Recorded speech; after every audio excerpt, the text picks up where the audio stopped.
sin energía, fría, oscura, que por lo mismo sería prácticamente invisible.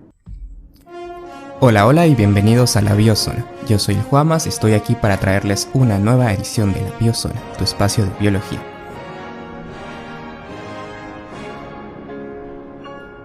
Estás entrando a la biozona. T-minus 15 seconds. Guidance is internal. 12, 11, 10, 9. Ignition sequence start. 6, 5, 4, 3, 2,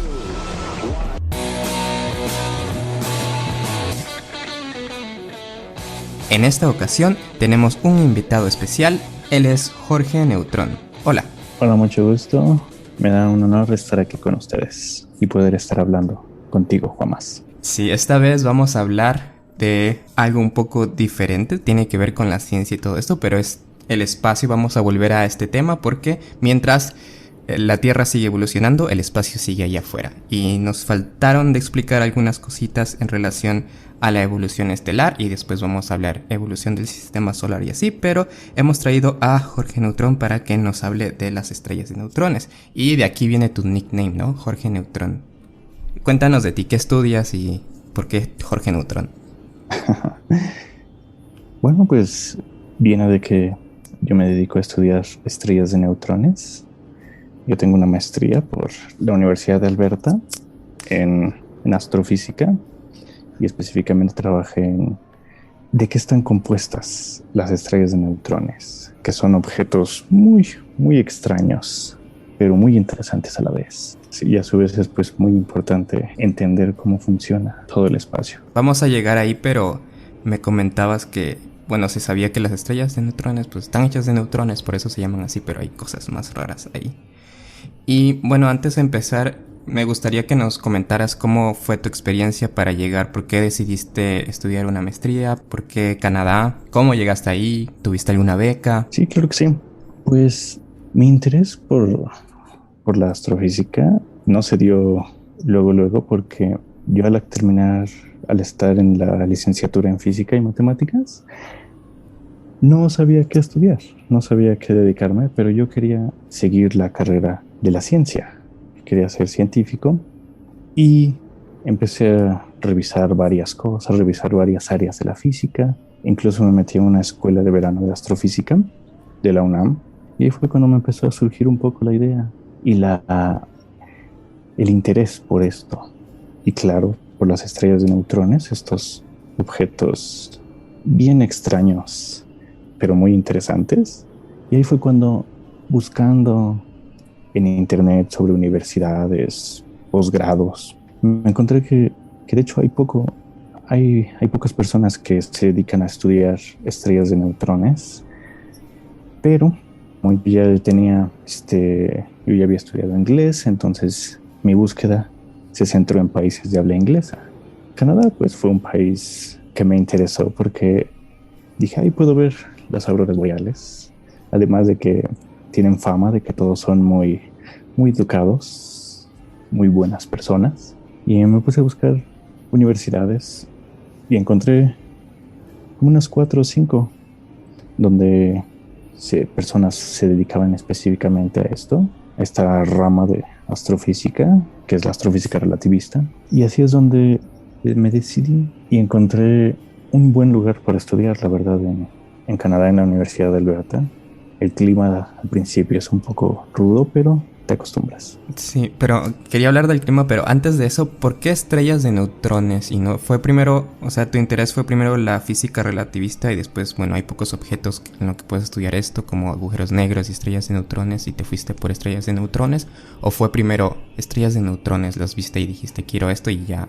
Sí, de hecho sí. Me interesaban. En la astrofísica está lleno de objetos muy interesantes. Las galaxias, exoplanetas, nebulosas, supernovas, estrellas de neutrones, agujeros negros. Pero yo quería algo que me llamara la atención y que se enfocara también a mi gusto por cosas más mafufas, de alguna forma decirlo.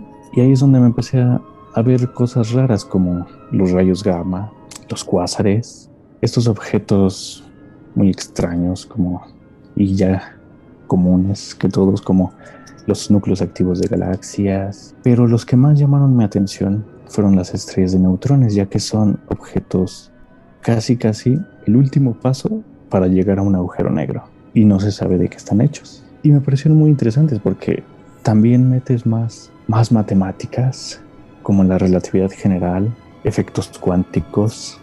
Entonces me parecieron muy interesantes porque tienen campos magnéticos muy grandes, son muy masivos e incluso pueden lanzar chorros de energía y radiación. Y eso fue lo que despertó mi interés. Tienen muchas peculiaridades. Parecen sacados de ciencia ficción. Por ahí hay una historia de que primero, cuando se detectaron los púlsares, que pensaron que eran vida extraterrestre, algo así. Sí, de hecho, hasta cuando se detectaron, se les dio el nombre de LGM-1, Little Green Man 1, pequeño hombre verde. Pensaron que eran señales de vida inteligente. Sí, porque eran ondas de radio y eran con una frecuencia muy específica y estable.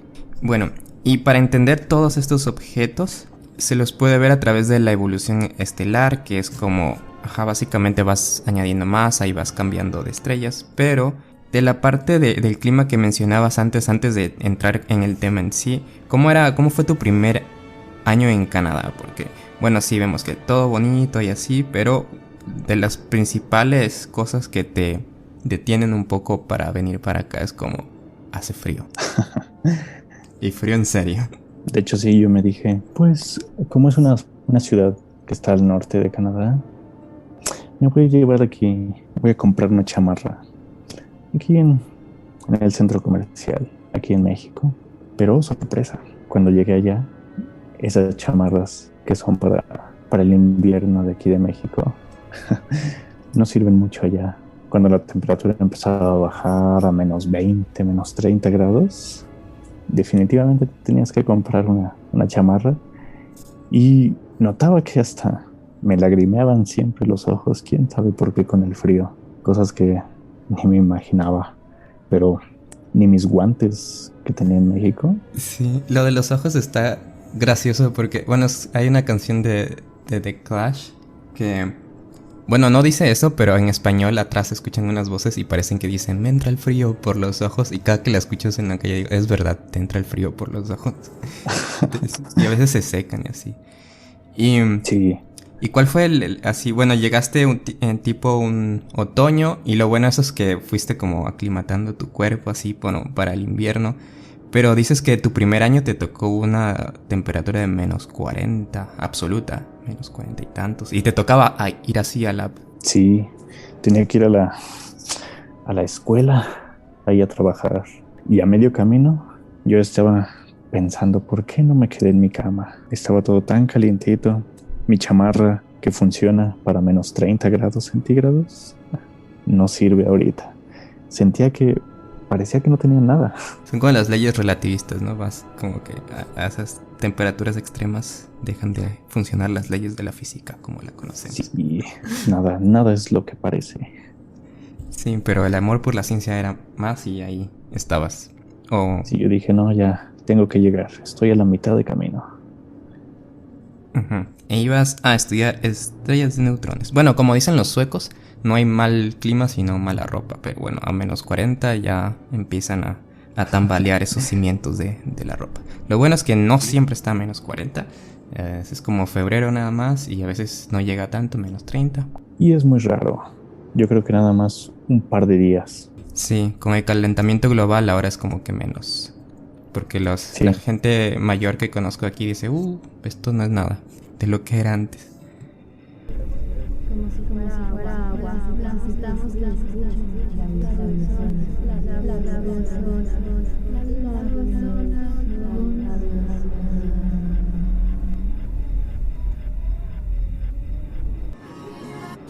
I took the lead. Somebody's heart.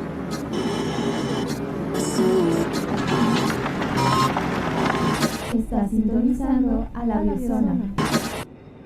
Pero bien, entonces, ahora sí vamos a comenzar con el tema de estrellas de neutrones, pero para entender qué es una estrella de neutrones y todos estos objetos, tenemos algo que se llama evolución estelar. ¿Cómo definirías evolución estelar así en 2 oraciones o un poco más? Podría ser como el camino que sigue una estrella desde su nacimiento en una nube de polvo hasta su muerte, ya sea en un agujero negro o en una enana blanca.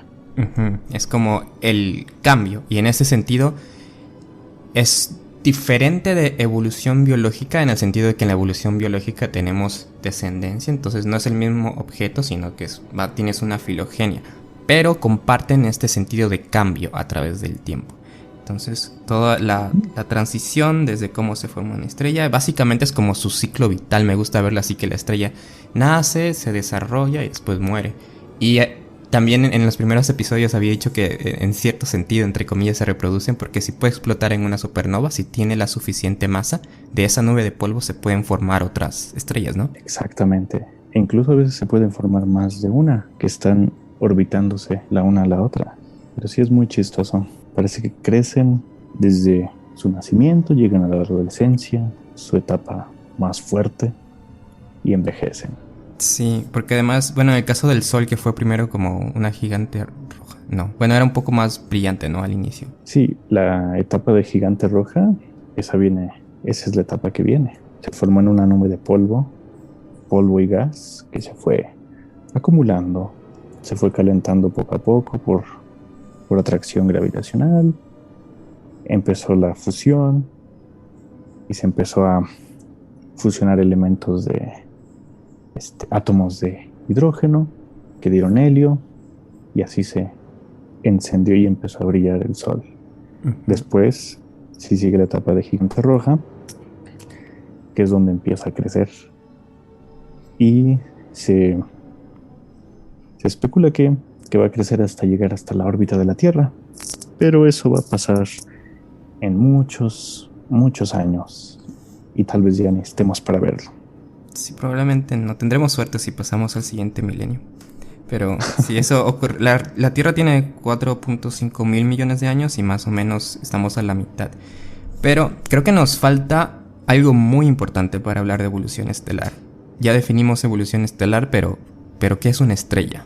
Buena pregunta. Pues una estrella es un astro, es un objeto astronómico que prácticamente es plasma.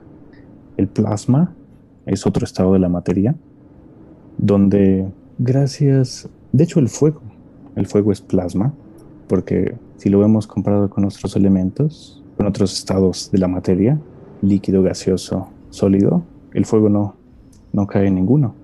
El fuego es plasma. Una estrella es un objeto de plasma que prácticamente está en equilibrio debido a su propia fuerza gravitacional, que es la que la mantiene en forma esférica. Uh-huh. Ahí tocaste un punto importante. Bueno, primero es que tenemos una gran masa de gas primero y después se forma plasma. Pero no es fuego como tal, ¿no? Porque no hay oxígeno.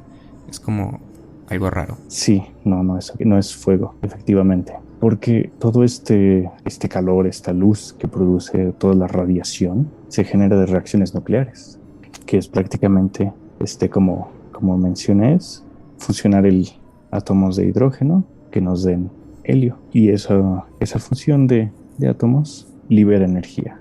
Estas reacciones termonucleares son las que le dan toda la radiación electromagnética a la estrella. Cómo es que todo toma una forma esférica, y me puse a pensar como cuando crocheas una galleta, si tuviera una fuerza al centro, igual no tendría una forma regular, a menos que esta fuerza fuera lo suficientemente fuerte como para terminar de crochear los pedacitos hacia una forma regular perfecta. Pero entonces no tenemos otra fuerza, o sea, el universo no ejerce otra fuerza sobre los cuerpos que ya están formados. Nada más es una duda, o sea, igual y si todo es por la gravedad. En los primeros episodios nos surgió así la duda de por qué las cosas son redondas, y más o menos ahí vamos llegando a la cuestión, al menos en el caso de las estrellas y de los planetas, y es por esto de la gravedad, ¿no? Tenemos la fuerza de las reacciones nucleares que empujan y la gravedad que comprime todo, y esto es más o menos lo que le da la forma redonda, ¿no? Como este juego de fuerzas. Así es. Y como en el espacio no hay ninguna otra, o cerca de la estrella no. Muchas veces no hay otro objeto que esté impartiendo una fuerza, solamente es la gravedad la que lo junta todo en un solo lugar, y la fuerza, la radiación, es lo que lo empuja y evita que colapse. Es un equilibrio entre esas dos. Uh-huh. Y cuando se rompe ese equilibrio, cuando se acaba el combustible, es cuando la estrella muere. Sí, pasan por etapas. Primero empieza a quemar hidrógeno. Luego, cuando se acaba el hidrógeno, empieza a quemar helio, y así sucesivamente hasta llegar al hierro. Si es una estrella muy grande, más grande que el Sol, puede quemar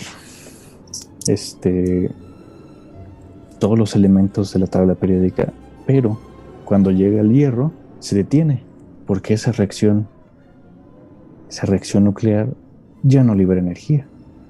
Entonces prácticamente llegó a un tope, a una pared que no puede cruzar.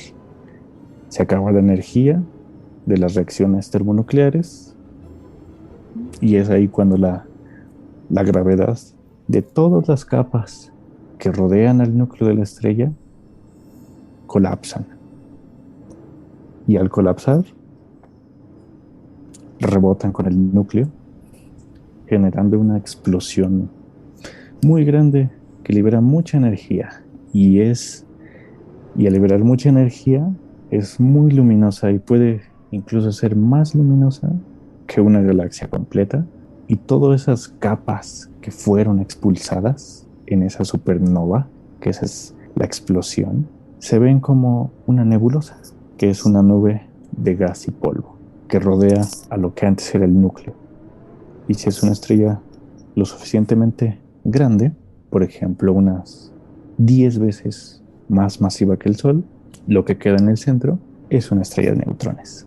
Uh-huh. Entonces tenemos ya supernovas, tenemos nebulosas y estrellas de neutrones. Entonces lo que diferencia a estas cosas básicamente es la masa. Bueno, en el caso de supernova es como un proceso, ¿no? Porque es como la explosión, pero lo que diferencia a estas estrellas es la masa que tienen. Sí, porque por ejemplo una estrella pequeña, una estrella con poca masa, va a vivir por mucho tiempo, porque va a quemar combustible muy lentamente. Una estrella mediana, como es el Sol, va a durar como unos 10,000 millones de años. Todavía está como a la mitad de su vida, así que todavía nos quedan unos 5,000 millones de años más o menos aquí teniéndolo con nosotros. Y ya una estrella muy grande, ya con varias veces el tamaño del Sol, consume su energía, consume todo su combustible muy rápido y puede durar millones de años. Esto podría parecer como que aún así es mucho tiempo, pero es muy poco comparado con todo el universo. Las estrellas más grandes duran millones de años, las intermedias duran miles de millones de años, o sea, 1000 veces más. Sí, su vida depende de su masa. Y aquí tocas algo que es como la secuencia principal, ¿no? Que es como esta gráfica de que es temperatura y brillo, y vas viendo como según la masa, y con eso pueden estimar cosas, ¿no? Sí. La secuencia principal es una parte de todo un diagrama que se llama el diagrama de Hertzsprung-Russell, que en la secuencia principal, que es una diagonal, ahí es donde prácticamente se encuentran las estrellas que están quemando combustible, que están fusionando hidrógeno, helio, etc. E incluso se puede ver más o menos, se puede llegar a estimar cómo sería la evolución de una estrella en un diagrama de estos. Uh-huh. Así es como se puede saber cuál va a ser el futuro del Sol, ¿no? Según sí. Su masa. Porque este diagrama tenemos en el eje Y es el brillo y en el eje X es la temperatura. Entonces esta diagonal vendría siendo como, mientras más brillantes son más calientes, ¿no? Podría ser también, creo que es más fácil verlo con el color. Porque muchas veces este diagrama es graficado con el color, pero una estrella más caliente es azul. lo que de repente podría parecer todo lo contrario, porque relacionamos el azul con el frío. Pero nuestro Sol, que es amarillo, pues es mucho más frío que una estrella azul, que sí es más luminosa. Y también la luminosidad depende de su tamaño. Mientras más grande sea, más luminosa va a ser, porque tiene más superficie. Sí, entonces tenemos las azules. Como la llamita cuando enciendes tu encendedor o en fósforo, que abajito se forma como azul. Sí, y esa parte azul es lo más caliente de la flama. Uh-huh. Bueno, entonces tenemos esa secuencia principal y bueno, tenemos diferentes características, pero bueno, tienen como diferentes letras, ¿no? Pero hoy nos vamos a enfocar en las estrellas de neutrones. Entonces, una estrella de neutrones nacería de una estrella muy masiva. Sí, tiene que ser una estrella más grande que el Sol. El Sol, como es intermedia, no va a llegar a una estrella de neutrones. No tiene la suficiente masa para comprimir todo ese material que hay ahí en el núcleo. En cambio, llegará solamente a una enana blanca, que es una estrella como del tamaño de la Tierra. Pero una estrella de neutrones sí necesita más materia de una estrella más masiva, y al hacer la explosión, la supernova, cuando se empieza a colapsar todo hacia el centro, el núcleo se comprime tanto que prácticamente los núcleos de los átomos están tocándose. Bueno, eso requiere mucha energía, ¿no? Es como para hacer que los núcleos de los átomos se junten. ¿Y qué sucede cuando pasa eso? Imagínate que el núcleo de un átomo mide 1 metro. Los electrones están orbitando alrededor de ese núcleo a 1 kilómetro de altura. Todo eso es espacio vacío, no hay nada. Pero tanta es la presión que cuando se colapsa la estrella, empuja todos los núcleos de los átomos, todos esos núcleos llenos de protones y neutrones, hasta tocarse. Y los empuja tanto juntos que hay una reacción donde los electrones se combinan con los protones, ya que el electrón es de carga contraria al protón, positivo y negativo, forman algo neutro. Entonces da como lugar a un neutrón y a otra partícula que se llama neutrino. Entonces hay tantas reacciones que se hacen en cadena en unos segundos, que todos los neutrinos son los que empujan todas esas capas, produciendo la supernova. La explosión es tan grande, tan energética, que se puede ver, que se puede distinguir en una galaxia. Es más brillante que una galaxia. Wow. Sí, está muy interesante y muy increíble todo esto. Bueno, y ahí formas tú... Porque siempre pensé que era que los protones salían disparados y solo quedaban los neutrones. Pero es que se juntan, la presión es tan grande que todo queda... Si todo se combina, no deja salir nada. Solamente el producto, que es de la reacción, de la combinación del protón y los electrones, saca ahí otra partícula. Y esas son las que casi empiezan a hacer una reacción en cadena que empuja todo. Y por eso las estrellas de neutrones son prácticamente compuestas de neutrones. Tienen ahí unos protones y electrones, pero como el 80% es neutrones. Entonces puros neutrones. ¿Y qué más tenían por ahí? La estructura es algo curiosa. En la superficie, ahí es donde puedes encontrar más electrones viajando muy rápido, casi a velocidades de la luz. Mientras vas bajando, te encuentras con cada vez menos electrones, menos protones, y el número de neutrones aumenta. La corteza de esta estrella es sólida, ya que el núcleo del que se formó eran de hierro. Entonces prácticamente está formado de núcleos atómicos de hierro. Más abajo, en el interior de la estrella, se forman estructuras parecidas como a pasta. Espaguetis, lasaña, nochi, que son como... Primero es el noche, que son como pequeñas bolitas ahí de neutrones y protones. Luego los espaguetis, que son tubos ya de los átomos, los núcleos atómicos están tan juntos que forman estas estructuras como cilindros. luego forman placas, que son las lasañas, y por eso se le da el nombre de pasta nuclear. Más adentro en el núcleo, ahí es donde no se sabe muy bien lo que haya, porque las cosas ya se vuelven mafufas, porque puede que haya neutrones así como tal, o puede que los neutrones y protones se descompongan en las partículas que los forman, que son los quarks. Entonces puede haber también un fluido de quarks ahí, pero eso todavía no está muy bien definido. Y sería fluido entonces. Sí, sería como un plasma. Sería más bien como un plasma. Qué raro. Y bueno, para nuestra audiencia, ¿podrías definir qué es mafufa? Es algo extraño, como algo muy inconcebible. Ok. Sí, es una palabra un regionalismo de México.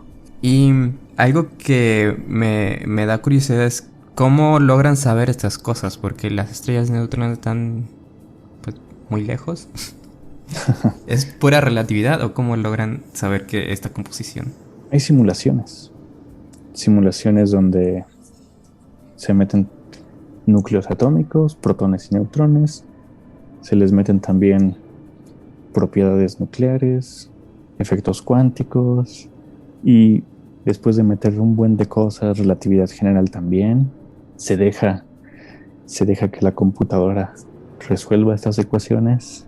Ocupe ahí a veces mucho tiempo de cómputo, y más o menos te da las propiedades que debe de haber adentro, porque no podemos ir hasta una estrella de neutrones y tomar una muestra de ahí.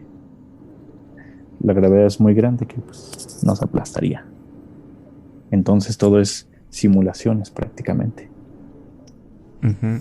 ¿Y estas simulaciones podrían cambiar en el caso de que se lograra unificar la relatividad y la cuántica? ¿O?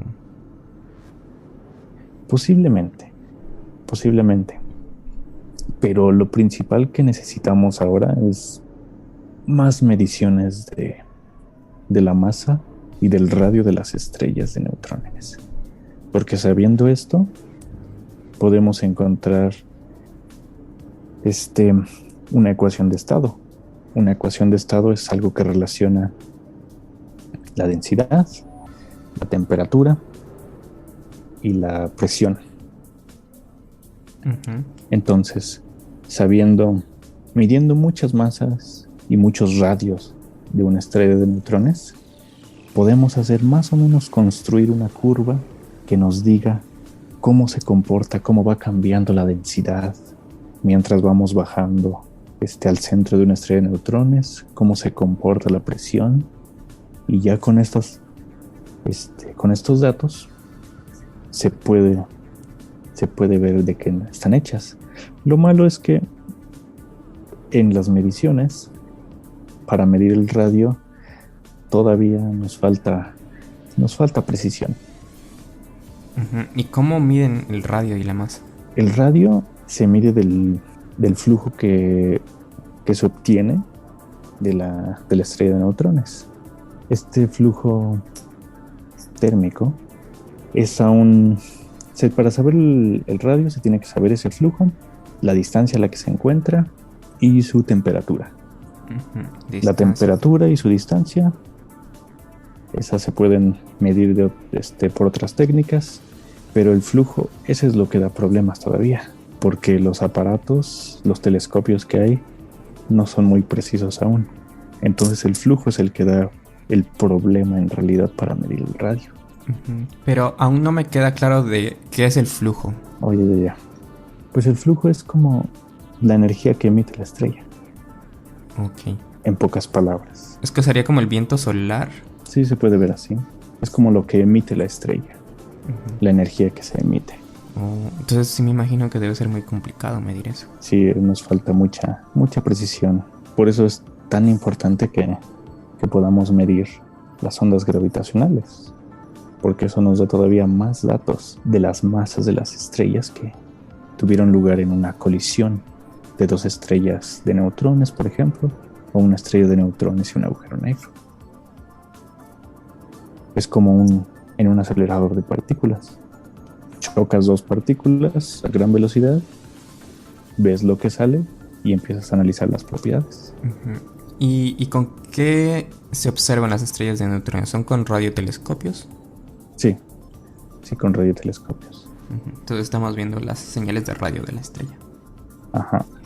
Eso me parece muy bonito, que observemos al universo con ondas de radio. Entonces la radio está ahí. Hola.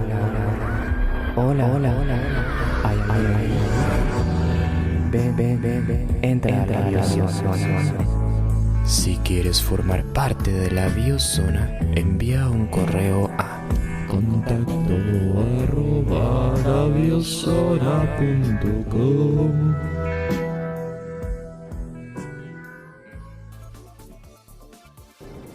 Y otra duda es acerca de... Bueno, hay muchos objetos, ¿no? Vimos estrellas y esas cosas, pero bueno, en los documentales siempre se ven así como cuásares, púlsares y otras cosas, lásares. ¿Cómo se relacionan esto con las estrellas de neutrones? Pues un púlsar es una estrella de neutrones que emite chorros de energía, porque como está muy compacta, rota muy rápido, tiene un campo magnético muy grande, genera chorros de energía de sus polos. Tiene polos magnéticos como la Tierra, pero son mucho más fuertes el campo magnético. Y este campo magnético emite chorros de cada uno de sus polos, chorros de energía que al estar girando la estrella de neutrones lo vemos como un faro. En cada rotación podemos ver ese chorro de energía, ya sea en rayos X, en radio también se puede ver. Y debido a que la rotación de una estrella de neutrones es muy precisa, estos son pulsos regulares, y de ahí viene el nombre de púlsares. Y estos fueron los que confundieron con vida inteligente, porque son muy regulares, ¿no? Sí, es lo que pensaron, que eran extraterrestres, que nos estaban enviando señales. Bueno, son objetos extraterrestres, pero no son seres vivos, sí, extraterrestres. Y bueno, esos son los pulsares. ¿Y un cuasar? Un cuasar ya es algo mucho más grande, porque es el núcleo de la galaxia. En el núcleo de la galaxia está un agujero negro, pero alrededor de ese agujero negro hay materia que está siendo acretada, está cayendo hacia el agujero negro, pero debido a que el agujero negro también genera un campo magnético y la materia que está cayendo está muy caliente, hay chorros que expulsa a cada lado del agujero negro. Hay chorros de partículas que viajan a la velocidad de la luz o cercanos a la velocidad de la luz. Y entonces estos chorros igual son más brillantes que una galaxia. Y hay una hipótesis que dice que estos cuásares son el producto de colisiones de galaxias. Así que puede que cuando en un muy, muy lejano futuro choque Andrómeda con la Vía Láctea, puede que se forme un bonito cuásar. Pero tendrían que chocar sus núcleos, ¿no? Sus agujeros negros. Sí, también todo el choque generaría que polvo, gas se acumule cerca de esos agujeros negros, se junten esos agujeros negros, colisionen, formen uno solo, empiecen a acretar materia. Y por eso se llaman cuásares, porque viene del inglés quasi-stellar object, objetos cuasi-estelares. También hay otros objetos muy raros que son los magnetares, que esos igual son estrellas de neutrones, pero son muy, muy raros y tienen vidas muy cortas porque tienen un campo magnético muy grande, cientos de millones de veces más grande que el de la Tierra. Pero este mismo campo magnético actúa como un freno, haciendo que la estrella gire más lento y perdiendo a su vez la fuerza del campo magnético. Y estos magnetares producen tanta energía que, por ejemplo, en el 2004 hubo un telescopio que fue diseñado para detectar rayos X que por un momento se quedó prácticamente cegado cuando recibió radiación de un magnetar. Los rayos X eran tan potentes que saturó todos los detectores de este telescopio, que por un momento se quedó ahí sin saber qué hacer. Y eso que ese telescopio ni siquiera estaba apuntando al magnetar. Pero se siguen usando telescopios de rayos X. Sí, porque todos los objetos astrofísicos producen energía, radiación electromagnética en todo el espectro, ya sea rayos X, microondas, en nuestro espectro óptico, que es el que vemos, ondas de radio, infrarrojo. Entonces tiene que haber telescopios con bastante amplitud. Bueno, entonces tenemos... bueno, los cuásares ya los sacamos porque vienen de agujeros negros, entonces no tienen que ver tanto con estrellas de neutrones, aunque igual son estos jets que salen de los lados. Pero objetos que son estrellas de neutrones tenemos a los magnetares, a los púlsares y ya. ¿Qué más? Pues otro que mencionaste fue un blazar. Los blazares, que similar a un cuásar, es un núcleo de una galaxia que es activo. De hecho, así se llaman, como su nombre de esa familia, núcleos activos de galaxias, que producen chorros de energía muy rápidos de toda la materia que está cayendo al agujero negro. Pero la diferencia es desde dónde lo observes. Porque un cuásar al principio podría parecer que es un objeto diferente a un blazar, pero es porque lo estás viendo desde otro lado, desde otro ángulo. Pero en sí es el mismo objeto, solo que en sí como eventos diferentes. ¿Pero qué hace un blazar? Un blazar es lo mismo. Es lo mismo que un cuásar, solo que visto desde otro ángulo. Es materia que cae en un agujero negro supermasivo en el centro de la galaxia. En biología podríamos decir que es una sinonimia. Cuando alguien nombra una especie y dice, esa es una especie nueva, después no es la misma especie, solo que es el macho de la especie o la hembra. Bueno, es una sinonimia. Entonces, blazares y cuásares son una sinonimia. ¿Qué otro objeto por ahí que nos quieras mencionar? Hace rato mencioné que las enanas blancas, por ejemplo, el Sol va a terminar como una enana blanca, que prácticamente son las más comunes que hay. 97% más o menos de todas las estrellas van a terminar como enanas blancas. Son el remanente de estrellas intermedias como el Sol. Es igual el núcleo que queda, ya que mencionamos que el Sol va a crecer a su etapa de gigante roja y después sus capas exteriores van a ser expulsadas y van a quedar como una nebulosa, y lo que va a quedar en el centro es el núcleo del Sol, en este caso, que va a ser la enana blanca. Son más pequeñas. La enana blanca más o menos es del tamaño de la Tierra. Tienen energía estable, son muy calientes, más o menos como 40 veces más que el Sol, pero dan calor muy lentamente.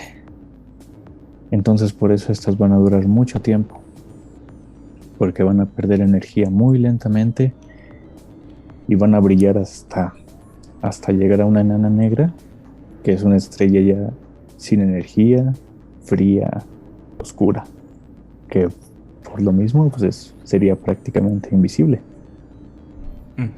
Sí, como no me imagino cómo podrías detectar una enana negra. Sí, porque ya no emite nada. O sea, el universo podría estar lleno de estas enanas negras y no podríamos saber que están ahí. Sí. E igual podría pasar lo mismo con estrellas de neutrones. Están girando muy rápido, pero con el tiempo, si la estrella está aislada,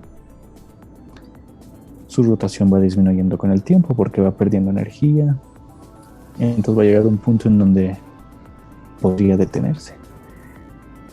Podría ya no emitir nada y ser invisible a todos los telescopios. Y de enanas habían otras enanas de otros colores, ¿no? Había enanas rojas, cafés. No, sí hay enanas cafés, es cierto. Las enanas cafés son como... no son estrellas ni son planetas. Porque son más grandes que un planeta, pero no son lo suficientemente grandes para ser una estrella. Y tienen el mismo proceso de nacimiento. Se forman de una nube de gas, donde se empieza a juntar poco a poco el polvo, el gas, empieza a rotar, se empieza a calentar, empiezan muy calientes por toda esta acreción de materia, pero si no consumen toda la materia suficiente para llegar a ser una estrella, se quedan ahí, se enfrían, son como me parece como unas decenas de veces más grande que Júpiter. Así que si agregamos, por ejemplo, más masa a Júpiter, podría llegar a una enana café. Y si seguimos agregando más masa, podría llegar a ser una estrella.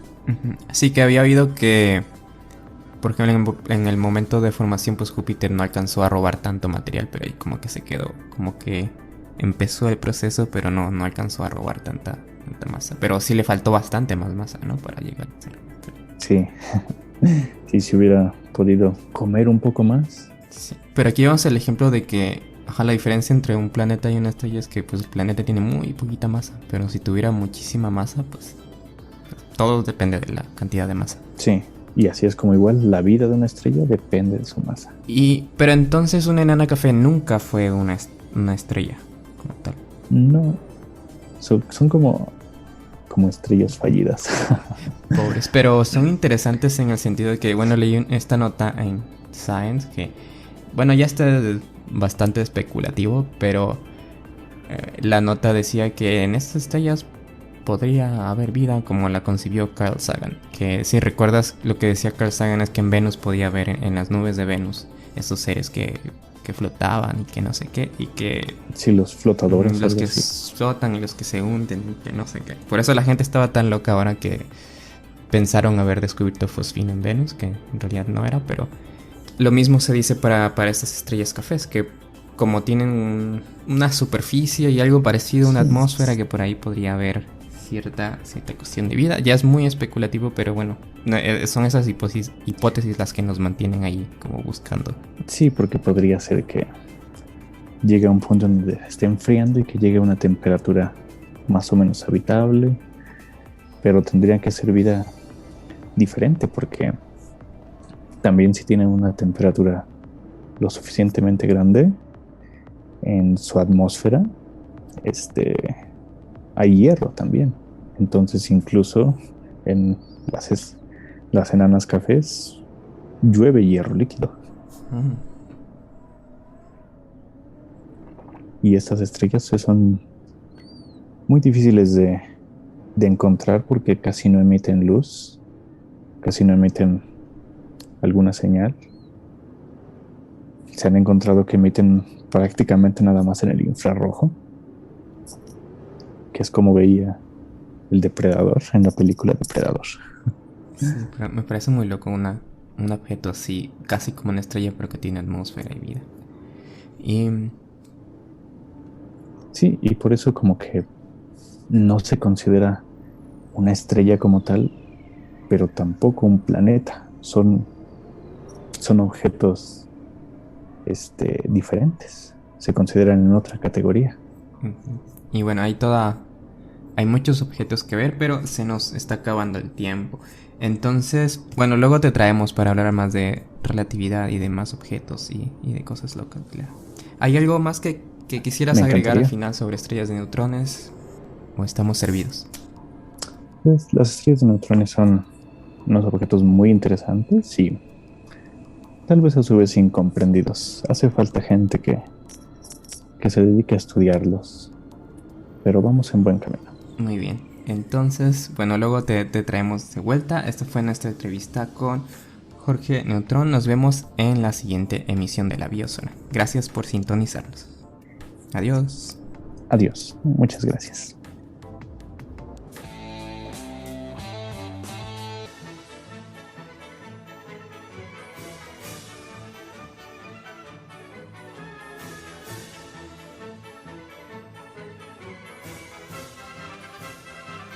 Esto fue La Biosona. No te pierdas nuestro próximo episodio. Hasta pronto.